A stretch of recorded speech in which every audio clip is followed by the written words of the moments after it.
कृष्णाय वासुदेवाय कृष्णाय वासुदेवाय हरये परमात्मने हरे परमात्मने प्रणत क्लेश नाशाय परनत क्लेश नाशाय गोविंदाय नमो नमः। गोविंदाय नमो नमः। कृष्णाय वासुदेवाय हरये परमात्मने हरे परमात्मने प्रणत क्लेश नाशाय परनत क्लेश नाशाय गोविंदाय नमो नमः। गोविंदाय नमो नमः। जय श्री राधे। जय श्री राम।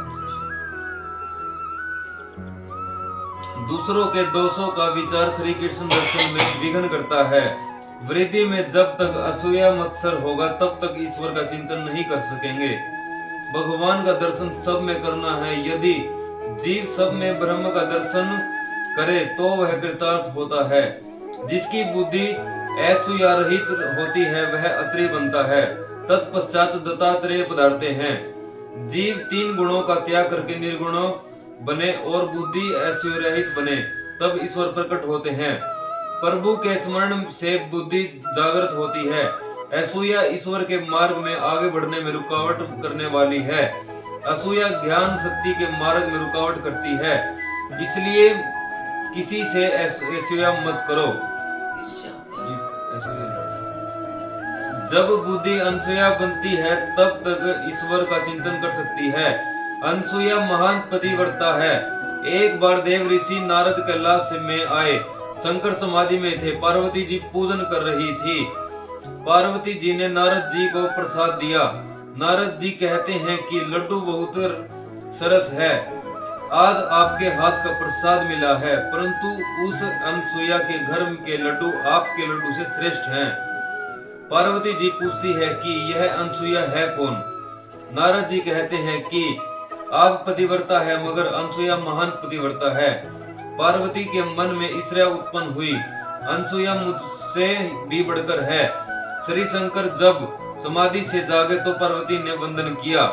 घर के आदमी बहुत वंदन करे तो समझ लेना कि गड्ढे में उतारने की तैयारी है। शंकर ने पूछा, देखो क्या बात है? पार्वती ने कहा कि किसी भी प्रकार से अनसूया का पतिव्रता भंग हो ऐसा करो। शिव जी कहते हैं, जो दूसरों का बुरा करने की इच्छा करता है उसका ही बुरा होता है। इसमें कल्याण नहीं है देवी, परंतु तेरी इच्छा है तो प्रयत्न करूंगा। इस ओर नारद जी वैकुंठ में आए। लक्ष्मी जी से मिले। उन्होंने नारद जी से पूछा कि आज इतने आनंद में क्यों हैं? नारद जी कहते हैं कि वैकुंठ की महिमा तो पहले थी, परंतु अब तो अनसूया के आश्रम के सिवा कहीं भी जाने की इच्छा नहीं होती। मैं उनके आश्रम से आ रहा हूँ, अतः अति आनंद में हूँ। लक्ष्मी जी पूछती है कि यह अनसूया है कौन? नारद जी कहते हैं कि वह तो महान पतिव्रता है। लक्ष्मी जी ने श्री विष्णु जी से कहा कि आप कुछ ऐसा करें कि जिससे अनसूया का पतिव्रता भंग हो। पार्वती का अर्थ है बुद्धि। बुद्धि विद्या में मत्सर है। लक्ष्मी जी का अर्थ है द्रव्य। द्रव्य में ईर्ष्या अर्थात असूया रहती है। ब्रह्मा जी रजोगुण है। सावित्री ने भी इसी प्रकार ब्रह्मा जी से विनती की। शंकर विष्णु ब्रह्मा तीनों देवता चित्रकूट में एक साथ मिले। तीनों देवता अनसूया के आश्रम में आए। भिक्षा मांगते हुए उन्होंने कहा कि हम भिक्षा मांगते हैं, मगर आप नग्न होकर भिक्षा दें तो हम लेंगे। अनसूया सोचती है कि यदि नग्न होकर भिक्षा दूंगी तो मेरा पतिव्रता भंग होगा, और अगर भिक्षा नहीं दूं तो घर के आंगन में आए हुए अतिथि वापस जाएंगे तो यह महापाप होगा, मुझे पाप लगेगा। प्रभु कहते हैं कि हमें नग्न होकर भिक्षा दो, अर्थात वे कहते हैं कि वैष्णव मुझे वासना रहित होकर भिक्षा दो। ईश्वर को वासना रहित होकर निष्काम होकर सब कुछ अर्पण करना है। अनसूया के मन में कोई वासना नहीं थी। सूक्ष्म वासना भी यदि मन में हो तो ये तीन देवता उसके पास नहीं आते। अनसूया ने ध्यान किया और तीन देवताओं पर पानी छिड़का। तीनों देव बालक बन गए। पतिव्रता में इतनी शक्ति होती है। पार्वती सोचती है कि शिव जी प्रातः काल के गए हैं, फिर भी अभी तक आए नहीं हैं। लक्ष्मी और सावित्री भी अपने अपने पति को खोजने निकली है। तीनों देवियां चित्रकूट में आई। इतने में नारद जी भी वहां आ पहुंचे और अनुष्ठान में बैठे। देवियों ने उनसे पूछा कि हमारे पति का कुछ समाचार जानते हो? नारद जी कहते हैं कि पहले तो बताओ कि बड़ी कौन है, आप या अनसुया? देवियां कहती हैं कि अनसुया बड़ी है, परंतु हमारे पति हैं कहाँ? नारद जी ने कहा, सुना है आपके पति बालक बन गए हैं, वे अनसुया के घर में मिलेंगे। दूसरों से असूया करने वाले को शांति नहीं मिलती। देवियां डरती है, सोचती है कि यदि हम वहां जाए और अनसुया यदि साफ दे तो नारद जी कहते हैं कि आप भले मत्सर करें, परंतु अनसुया मत्सर नहीं करेगी। अनसुया तो आपको सद्भाव से देखेगी, आपके प्रति सद्भाव रखेगी। देवियां आश्रम में आती है। अनसुया ने देवताओं से अनेक प्रतिज्ञाएं करवाई है। आज से प्रतिज्ञा करो कि पतिव्रता को कभी कष्ट नहीं दोगे, जगत की किसी भी स्त्री को नहीं सताओगे। इतने में अत्रि ऋषि पधारते हैं। ये 3 बालक कौन हैं? अनसुया कहती है कि ये मेरे 3 बालक हैं और ये 3 बालकों की स्त्रियां हैं। अत्रि ऋषि कहते हैं, देवी ऐसा न कहो, ये 3 महान देवता है। इसके बाद जल छिड़का और तीनों देवता प्रकट हुए। तीनों देवता कहते हैं कि आपके आंगन में हम बालक होकर खेलते थे, वह सुख सदा के लिए आपको हम देंगे। इन तीनों देवताओं को तेज मिलकर दत्तात्रेय के रूप में प्रकट हुए हैं। जब वह जीव कुछ मांगता नहीं है तब परमात्मा उसको अपने स्वरूप का दान करते हैं। मार्गदर्शन गुरु कृपा के बिना मिलता नहीं है। गुरु दत्तात्रेय मार्गदर्शन कराने वाले हैं, इसलिए उनका जन्म मार्गशीर्ष मास में हुआ है। पहले अध्याय में कर्दम ऋषि की कन्याओं के वंश का वर्णन किया गया है। दक्ष प्रजापति और परशुति के यहाँ 16 कन्याएं हुई, उनमें से 13 उन्होंने धर्म को, एक अग्नि को, एक पितृगण को और 16वीं सती श्री शंकर जी को दी। धर्म की 13 पत्नियां कही गई है। उनके नाम है श्रद्धा, दया, मैत्री, शांति, पुष्टि, क्रिया, कुंती, बुद्धि, मेधा, स्मृति, तितिक्षा, धरती और मूर्ति। धर्म के 13 ब्याह हुए हैं। इन 13 गुणों को जीवन में उतारने में धर्म जरूर फलता है। इन 13 गुणों के साथ ब्याह करोगे तो भगवान मिलेंगे। धर्म की पहली पत्नी है श्रद्धा। ईश्वर में श्रद्धा रखो। धर्म को प्रत्येक क्रिया श्रद्धा से करो। श्रद्धा दृढ़ होनी चाहिए। एक दिन नामदेव जी के पिताजी को कहीं बाहर जाने का प्रसंग आया। नामदेव जी उस समय छोटी उम्र के थे। घर में देव पूजा रखी हुई थी। उस पूजा का काम नामदेव को सौंप दिया गया था। पिताजी ने नामदेव को पूजा की विधि समझा दी। उसी तरह नामदेव जी भगवान को दूध के प्रसाद का भोग धरते थे। भगवान दूध पीते नहीं हैं। नामदेव जी बहुत मिन्नतें करते हैं, रोज तो पिताजी के हाथ से आप भोग को स्वीकार करते हो। आज मुझसे कुछ भूल हुई है क्या? आप दूध क्यों नहीं पीते? पिताजी ने नामदेव से कहा था कि भगवान विठलनाथ शर्माते हैं, उनको मनाना पड़ता है, इसलिए नामदेव बहुत मनाते हैं। विठलनाथ, यदि आप दूध नहीं पिएंगे तो मेरे पिताजी मुझे मारेंगे। विठल दूध पियो ना। पर जब सब विनती व्यर्थ हो गई तो नामदेव जी मूर्ति के आगे अपना सिर फोड़ने को तैयार हो गए। वे बोले, विठल दूध पीना है कि नहीं? दूध नहीं पियोगे तो मैं अपना सिर फोड़ लूंगा। भगवान नामदेव जी की दृढ़ श्रद्धा और भक्ति देखकर प्रसन्न हुए। जो ही नामदेव सिर पटकने को तैयार हुए वहां भगवान प्रकट हो गए। भगवान ने दूध का कटोरा ले लिया और दूध पीने लगे। 5 वर्ष के नामदेव भगवान को दूध पिलाते हैं। जब नामदेव को लगा कि भगवान विठलनाथ सारा दूध पी जाएंगे तो उन्होंने प्रभु को जोर से आवाज दी, विठल तुम सारा दूध पिए जा रहे हो, कुछ मुझे प्रसादी नहीं दोगे? पिताजी तो मुझे रोज प्रसाद देते हैं। नामदेव का प्रेम विठल देकर विठलनाथ जी बहुत प्रसन्न हुए। प्रभु ने नामदेव को गोद में ले लिया और दूध पिलाया।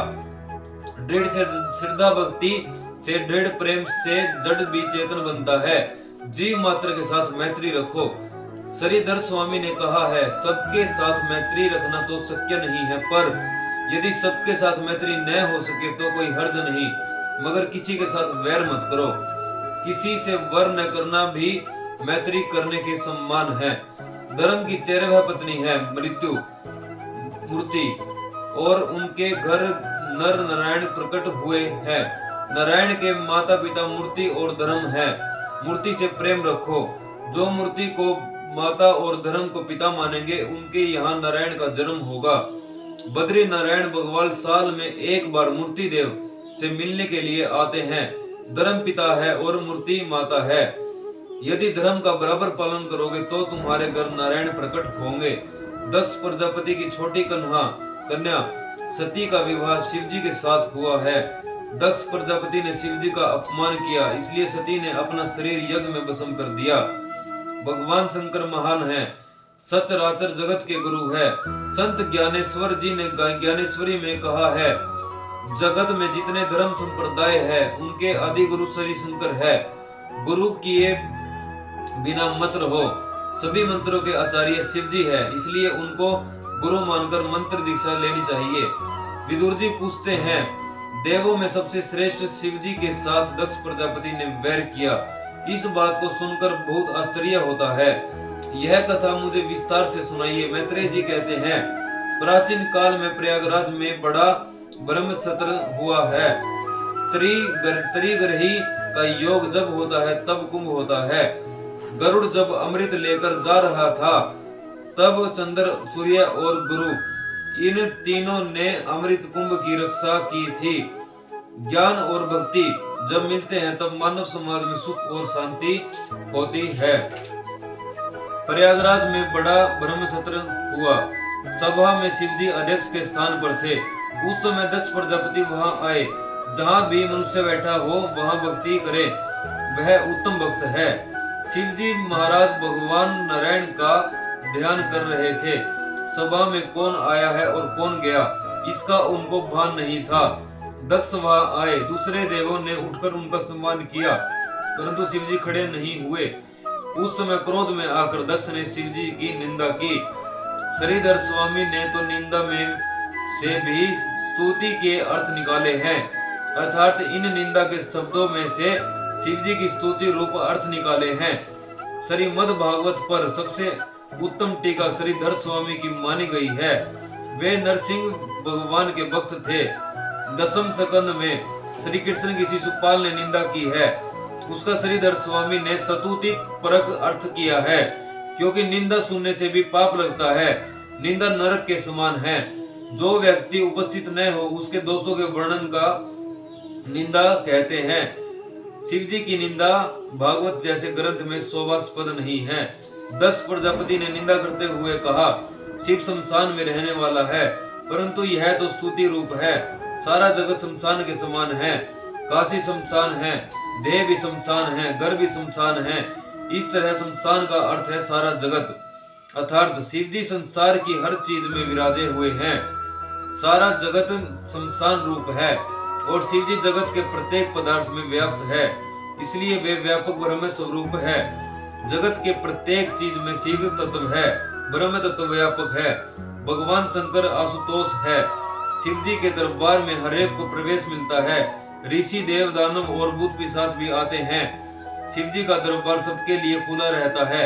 शिवजी का दरबार सबके लिए यदि खुला न होता तो ये बेचारे भूत पिशाच कहाँ जाते। राम जी के दरबार के दरवाजे पर हनुमान जी गदा लेकर खड़े रहते हैं कि जिसने मेरे राम जी की तरह बाई पर प्रेम रखा हो, राम जी की तरह मर्यादा का पालन किया हो, पर स्त्री को माता सम्मान माना हो, उसे ही अंदर जाने का अधिकार है। राम जी की प्रत्येक मर्यादा का पालन करोगे तो राम जी के दरबार में प्रवेश मिलेगा।